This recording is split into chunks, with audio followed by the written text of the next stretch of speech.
হযরত হানজালা রাদিয়াল্লাহু তাআলা যখন শুনলেন কুতিলা মুহাম্মদ নবী আমার দুনিয়াতে নাই, ওই সময় হানজালা রাদিয়াল্লাহু তাআলা বলেন, বিবি রে,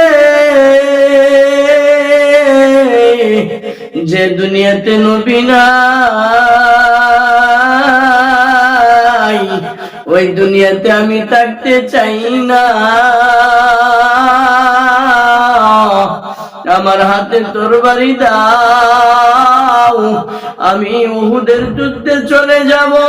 মায়ার নবীকে কাফের বেঈমানরা শুনলাম কতল করে দিয়েছে। নবী আমার শাহাদত বরণ করেছেন। যে জায়গায় নবী আমার শাহাদত বরণ করলেন ওই জায়গায় আমি যাইতে চাই। ওই সময় হযরত হানজালা রাদিয়াল্লাহু তাআলা মুখে ডাক দিয়ে বলেন, স্বামী আমার, আপনি যায়েন না, আপনি গোসল করিয়া যান, আপনি তো গোসল করেন নাই। হানজালা ডাক দিয়ে বলেন, বিবি রে, গোসলের সময় আমার নাই, আমার নবী শাহাদত বরণ করেছেন, আমি ওই জায়গায় যাইতে হবে, আমার হাতে তরবারি দাও, আমি ওই জায়গায় যাব। হঠাৎ করে হযরত হানজালা রাদিয়াল্লাহু তাআলা যুদ্ধের ময়দানে হাজির। এমন ভাবে কাফের বেঈমানদের সাথে যুদ্ধ করতে লাগলেন। কাফের বেঈমানদের সাথে যুদ্ধ করতে করতে হানজালা রাদিয়াল্লাহু তাআলার দিকে রাসূল তাকায় দেখেন হাজার হাজার কাফের বেঈমানদেরকে জাহান্নামে পাঠাইয়া দিতেছেন। হযরত হানজালা রাদিয়াল্লাহু তাআলা কাফের বেঈমানদেরকে জাহান্নামে কচু কাটার মতো করে পাঠাইয়া দিতেছে। তাকায় দেখলেন রাসূল আরবি সাল্লাল্লাহু আলাইহি ওয়াসাল্লাম যে হানজালা তো নতুন বাসর ঘর রাখিয়া যুদ্ধের ময়দানে হাজির। এমন ভাবে হানজালার স্ত্রী দৌড়ে আসে যায়। ওই সময় হানজালা রাদিয়াল্লাহু তাআলা শাহাদত বরণ করেন। শাহাদত বরণ করিয়া রাসূল দুনিয়াতে যখন থাকা অবস্থায় হানজালাকে দেখলেন, ওই সময় রাসূলের আর সহ্য হয় না। আমার প্রিয় সাহাবী হানজালা কই? হানজালা তো শাহাদত বরণ করেছে, লাশটাও পাওয়া যায় না। এমন মুহূর্তে হানজালার বিবি কইল, পয়গম্বর নবী আবার সমস্ত সাহাবায়ে কেরামকে আপনি বিনা গোসলে কবর দিয়েন। ওগো নবীজি,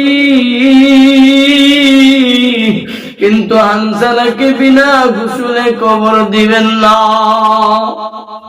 কেননা শুনলাম শাহাদত যারা বরণ করে তাদেরকে গোসল দেওয়া হয় না, বিনা গোসলে তাদেরকে দাফন করা হয়, কাফন পরানো হয়। ওগো পয়গম্বর,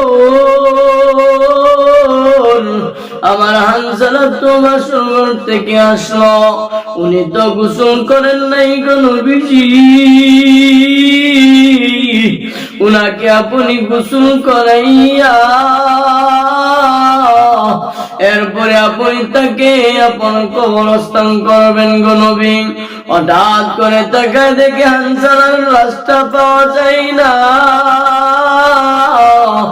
এমন ভাবে গাইবি আওয়াজ আসলো, মুহাম্মদ হানজালা লাশ দুনিয়াতে নাই। হানজালাকে আকাশে তুলে নেওয়া হয়েছে। হানজালাকে আকাশে তুলিয়া নেওয়ার পর হানজালাকে ফেরেশতারা গোসল দিতেছে। কিছুক্ষণ পরে যখন নবীজি এক প্রান্তে তাকায়, নবীজি তাকায় দেখে হানজালার লাশটা দেখা যায়। নবীজি সাহাবায়ে কেরামদেরকে নিয়ে ওই জায়গায় দৌড়ে গেলেন, আর গিয়া দেখলেন হানজালার লাশটা ওই জায়গায় হাজির। নবীজি তাকায় দেখেন হানজালার লাশ মুবারক থেকে পানি পড়তেছে, এখনো টকবক করে পানি পড়তেছে। নয় হানজালা রাদিয়াল্লাহু তাআলা কে আকাশে নিয়া ফেরেশতারা গোসল দিয়ে দিয়েছে। ও পয়গম্বর, আপনার জন্য সবাই পাগল, আপনার জন্য আপনার উম্মতরাও পাগল। এক সাহাবী হঠাৎ করে যখন শুনলেন নবীজি আর দুনিয়াতে নাই, নবীজি ইন্তিকাল করেছেন, ওই সাহাবী বলে, ও মালিক পরদিগারে আলম, দুনিয়াতে থাকা অবস্থায় যে নবীকে আমি দেখলাম, ওই নবীকে আর দেখা যাবে না। ওই নবীকে আর ওই নয়ন দিয়া চক্ষু দিয়ে আমি দেখতে পারবো না।